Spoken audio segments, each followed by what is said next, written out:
A Primeira Guerra Mundial.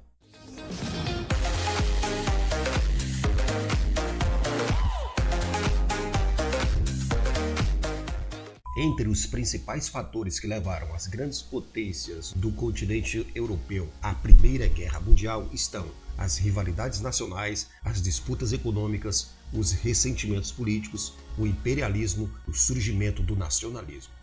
Sobre as disputas imperialistas, nós podemos destacar a expansão do mercado financeiro monopolista por essas potências, os empresários buscando novos mercados para seus produtos, sejam nas colônias africanas ou asiáticas, e o fechamento de mercados para importações. Outro fator será os movimentos nacionalistas, ativando antigas rivalidades. Entre eles, nós vamos ter o pan-eslavismo, o pan-germanismo e o revanchismo franco-germânico. No pan-eslavismo, nós temos a proposta de união étnica cultural de povos eslavos orientais sob a influência da Rússia. No pan-germanismo, nós temos a intenção da Alemanha em anexar a Europa Central. E no revanchismo franco-germânico, o desejo da França de recuperar da Alemanha Alsácia e Lorena, antigas possessões ricas em ferro e carvão.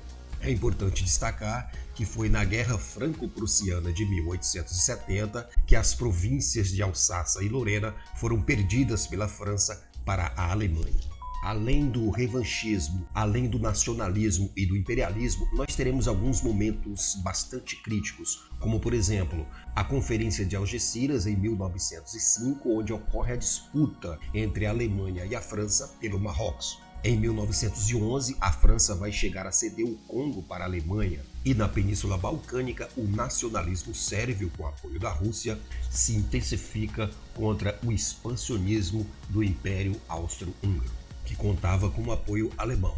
E em 1908, a Áustria-Hungria anexa a Bósnia, frustrando o sonho da Sérvia de unir todos os povos eslavos na Grande Sérvia. A corrida armamentista, a paz armada. A partir de toda essa configuração, todas as potências agora passam a armar seus exércitos. É a chamada corrida armamentista, pois visava evitar uma possível invasão inimiga. A política de alianças. A partir de 1907, a Europa, após uma série de tratados e acordos, vai se dividir em duas grandes alianças. A Tríplice Aliança, composta por Alemanha, Áustria-Hungria e Itália, e a Tríplice Entende, composta por Inglaterra, França e Rússia. É importante lembrar que em 1915 a Itália passa para a Tríplice Entende. O início do grande conflito. O assassinato do arquiduque Francisco Ferdinando e sua esposa do Império Austro-Húngaro vai se dar em Sarajevo em 28 de 6 de 1914, quando este e sua esposa se dirigem à Sérvia para promover a integração de ambos os países da Sérvia à tríplice coroa Áustria, Hungria e Sérvia. A organização secreta Mão Negra não vai gostar da ideia e vai direcionar o estudante Gravilho Príncipe, que vai assassinar o príncipe e sua esposa a tiros num desfile que antecedia ao seu discurso de união da Sérvia ao Império Austro-Húngaro, numa tríplice coroa. Assim, a Áustria-Hungria ataca a Sérvia com apoio alemão e a Rússia se mobiliza para defender a Sérvia. A Alemanha declara guerra à Rússia e França e a Alemanha invade a Bélgica para chegar ao território francês. Nesse momento, a Inglaterra também declara guerra à Alemanha. Enfim, as alianças militares estavam agora em conflito. Era o início da Primeira Guerra Mundial.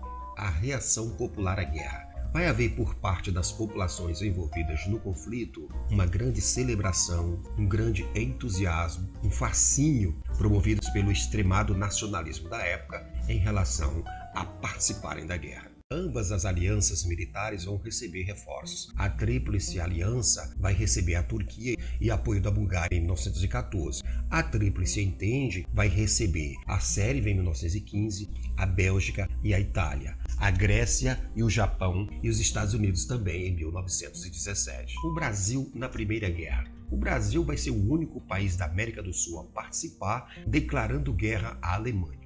Vai enviar pilotos e médicos. As fases da Primeira Guerra.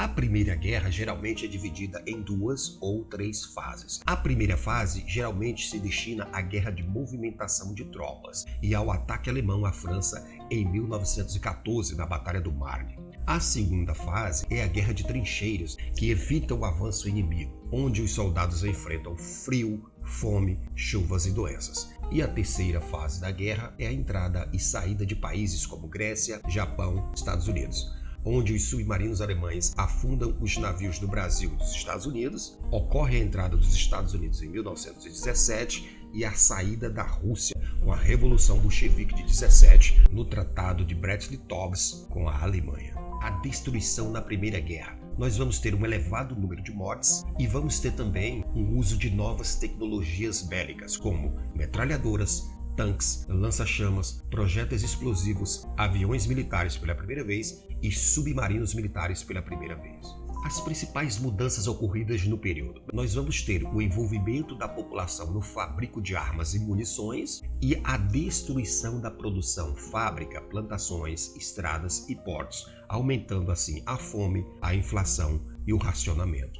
O fim da Primeira Guerra. Com apoio financeiro e material dos Estados Unidos, a partir de 1917, a Tríplice Entende começa a avançar sobre a Tríplice Aliança. E em 1918, a Alemanha assina, em 11 de novembro, o armistício em condições desvantajosas. Ela aceita retirar soldados de territórios ocupados, pagar indenizações aos vencedores e entregar material bélico, como canhões e metralhadoras. As mulheres na indústria durante a guerra. Nós vamos ter as mulheres ocupando os lugares dos homens que foram para o campo de batalha, como operadoras de máquinas, motoristas e trabalhando também na indústria e no comércio.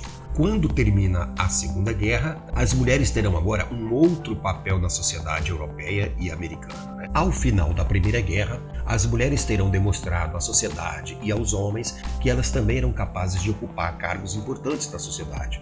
E algumas mudanças vão começar a acontecer nas sociedades em benefício das mulheres, como por exemplo o surgimento do voto feminino na Inglaterra e nos Estados Unidos em 1918 e 1919, respectivamente.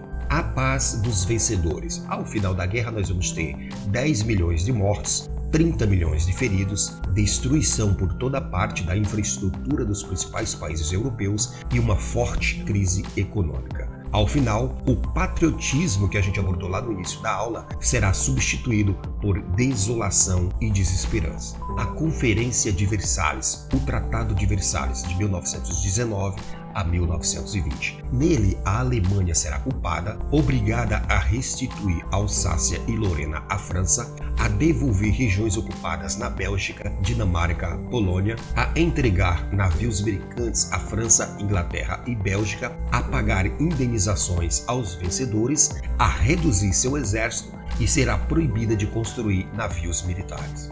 A derrota da Alemanha na Primeira Guerra foi um grande desastre para sua estrutura política, pois em 1918 vai cair o Kaiser, o imperador do Segundo Reich, e instaura-se a República de Weimar em 1918. A Conferência da Paz, o novo mapa da Europa. Ao final da Primeira Guerra, os impérios irão se desmembrar: o Império Alemão, o Império Austro-Húngaro, o Império Russo e o Império Turco-Otomano. E vão surgir novos países: a Hungria, a Polônia, a Áustria, a Letônia, a Tchecoslováquia, que depois vai se dividir em República Tcheca e Eslováquia, a Lituânia, a Estônia e a Iugoslávia, que vai se dividir em Bósnia, Croácia, Macedônia, Montenegro, Sérvia e Kosovo. A Liga das Nações. Em 1919 foi criada a Liga das Nações a pedido de Woodrow Wilson, presidente dos Estados Unidos, com sede em Genebra, na Suíça, e ela tem por finalidade mediar os conflitos internacionais. Porém, os Estados Unidos ficaram de fora. Conflitos internacionais que a Liga das Nações não conseguiu resolver. A invasão do Japão à Manchúria chinesa em 1931, o ataque da Itália à Etiópia em 1935 e a Guerra do Chaco entre Paraguai e Bolívia entre 1932 e 1935. A prosperidade dos Estados Unidos. A indústria dos Estados Unidos crescia desde o século XIX pelo mundo, agricultura e indústria. Neutro, os Estados Unidos podiam invadir as potências em guerra, Ásia e América Latina. Ao final da guerra, os Estados Unidos tornou-se a grande potência econômica mundial. Aqui nesses dois próximos slides nós temos uma revisão onde você pode dar um pause e fazer uma leitura rápida.